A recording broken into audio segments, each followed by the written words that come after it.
Han continued on his journey, glancing at the map to see his sister and Grace were still at the same spot. He had passed by them after his sister killed many of the monsters blocking his path. It would likely be a while before Grace could convince Jennifer to continue to the next objective, which was to hunt down the nest and kill the monster that was birthing them. If they didn't hurry up with the task, then the other team could take advantage of the continuing flow of monsters. Looking down at his hands, he looked at the crystal object that would help his team in winning the game. Tucking it away into one of his pockets, he said into his comm system, "Ruby, I got it. I'm heading towards your position. Did you find that person?" "Han, I'm sorry, but that person spotted me before I could see them.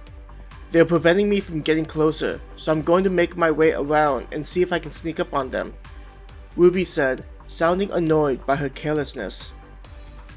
"Don't worry about it. There's a reason why they do so well against us. It's not just because of their choice in weapons. Ping me their location, and I'll try to keep them occupied while you do your part." Han tried to comfort Ruby. "Roger," was all Ruby said before the comm went silent. Han could understand Ruby's frustration since this opponent had gotten the first initiative more often than she did in previous games. Leaving behind the jungle, the path returned to the desert scenery that filled the majority of this map. If that person already got into position, then it might mean the others on their team are getting close to my position, Han thought to himself. "Mom, you better keep an eye out. Ruby has already met her friend." He reached out to his mom, who was guarding the entrance with Harmony and Ivy. "We got it, honey." Seeing the way Ruby was moving around, we figured that she ran into her favorite player. His mom giggled. "Jessica, Ivy and I got this. Just make sure to finish off that player." Harmony chimed into the conversation. "That's the plan." Han chuckled, thinking of how everything was going to play out. Looking at the canyon walls, he kept an eye out for Ruby's friend who could have left her position after encountering Ruby. His suit wasn't capable of cloaking, so he stuck out in this environment. Fortunately, there were telltale signs when Ruby and the players in her position make when they are moving, so he just needed to keep an eye out for that. Reaching the fork in the path, Han sighed upon reaching the maze. Glancing at the map, he could see Ruby making her way around a specific part of the maze. "Ping the last position. I just reached the entrance of the maze and heading over in your direction," Han said. On the map was a dot that appeared with what looked like ripples, followed by a chime. It continued for a few seconds before fading away. Picking up his pace, Han ran to the right and entered the maze.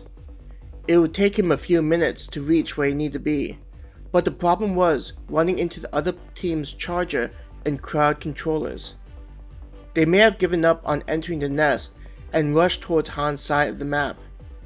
This would explain how Ruby ran into her friend so quickly. "They aren't one of the best teams in the league for nothing," Han murmured.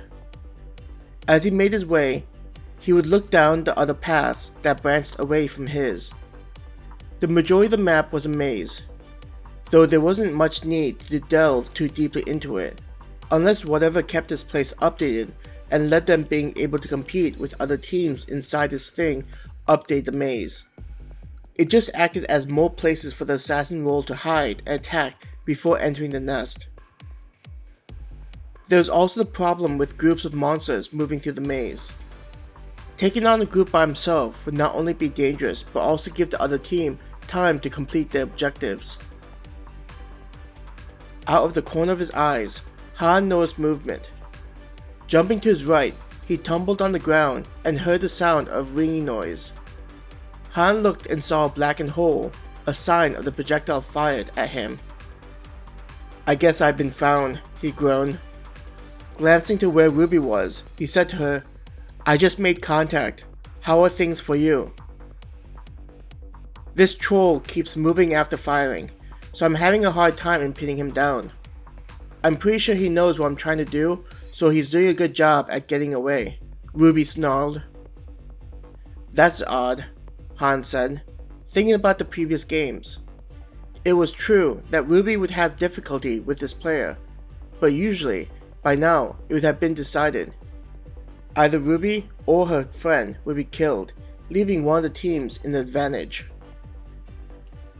Pulling out his sword, he quickly moved it in front of him just in time to deflect a projectile. It sounded like metal releasing pent-up energy, creating a dull ringing noise as it struck his sword. This was another reason why he preferred the jackknife. The way it was designed allowed him to use it as a shield, especially against teams that use firearms. Even though using a gun or energy weapon is nice, I still think Becky made the right call to stick with cold weapons, Han thought to himself as he ran towards the enemy assassin. He could tell by the increase in the firing rate that the player was getting frustrated. A few times, Han had to dive to one side when he felt the projectile being aimed at a location not protected by his weapon. Having seen Ruby lose to this player more than winning made Han want to cheat a little. Using his abilities, he made it so that the projectiles lit out the path of fire before being shot out of the rifle.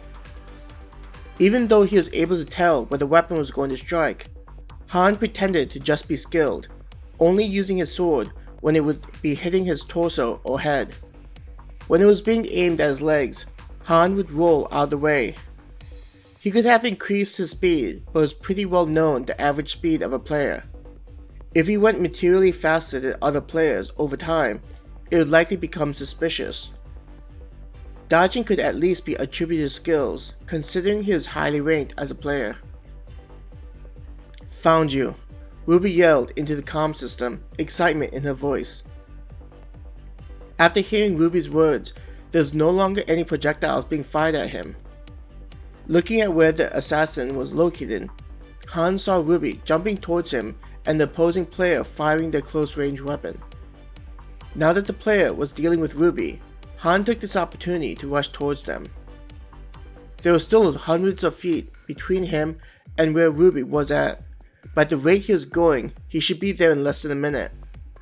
He spun his body when he noticed a red line being directed at him, likely the player firing a shot at him now that he was getting close.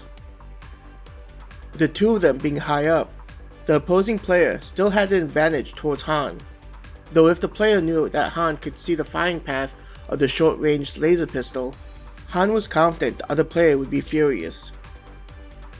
"Sorry, but this time I'm going to have Ruby win the round," he thought to himself. Reaching the base of the cliff wall, he began half climbing and half jumping up the wall towards where the two were fighting. Even though Han wasn't doing anything, his presence applied enough pressure to keep the players' focus divided. Ruby was likely having difficulty bridging the gap, only able to use her dual blades. It was possible for her to throw one of her weapons at the person, but if she was unable to land a critical blow, then she would be down a weapon. He grunted, lifting himself up on one of the rocks. Glancing up to the next spot, he pushed off his current position and flew towards his target. Judging his current location and where the two were fighting, he was pretty close. "Ruby, I'm almost there. Hang on," he yelled at her, hoping he wasn't distracting her fight with the assassin. "Han, please hurry up. This guy got a lot better at handling close-range fights, so I may need to throw one of my daggers at him," Ruby said. Her voice was higher pitched than usual due to her heightened anxiety. Hearing the stress in her voice, he knew that he didn't have a choice and allowed some of his power to leak out to help him quicken his pace. Han didn't want to think about Ruby having to experience both a loss and death, even if the other person was a skillful player. Ruby may not be happy about getting assistance on getting the kill, but Han was sure that she would prefer not getting shot and killed. Feeling power enter his body, he grabbed a nearby rock and pulled himself up. Watching the canyon wall fly past him, he quickly kicked off of a cliff face that was sticking out. Reaching the ledge where Ruby and her opponents were fighting, he promptly lifted himself up and saw a large flat area with several boulders that made it a perfect sniping location. Two figures were jumping and ducking, trying to gain the advantage. One of them had a dagger sticking out of their shoulder, though it was apparent that it wasn't fatal and the player was keeping it in there to prevent the wound from bleeding. The suit had likely taken the brunt of the attack and helped to keep it in place. Han watched as the person looked towards where he was at before looking back at Ruby. The pistol was in their right hand, but the other hand was holding a spear-like object. It seemed like time slowed down as the player tossed the object towards where Han was located, while also raising up the pistol to fire several shots at Ruby. Ruby managed to deflect one of the beams from the pistol and jumped out of the way of another. She glanced over at Han and yelled. Everything in front of his eyes seemed to turn bright, and even protected by the suit, Han could feel the heat tearing through the air. A concussive sound was heard, disrupting his ability to listen to what Ruby was yelling at him.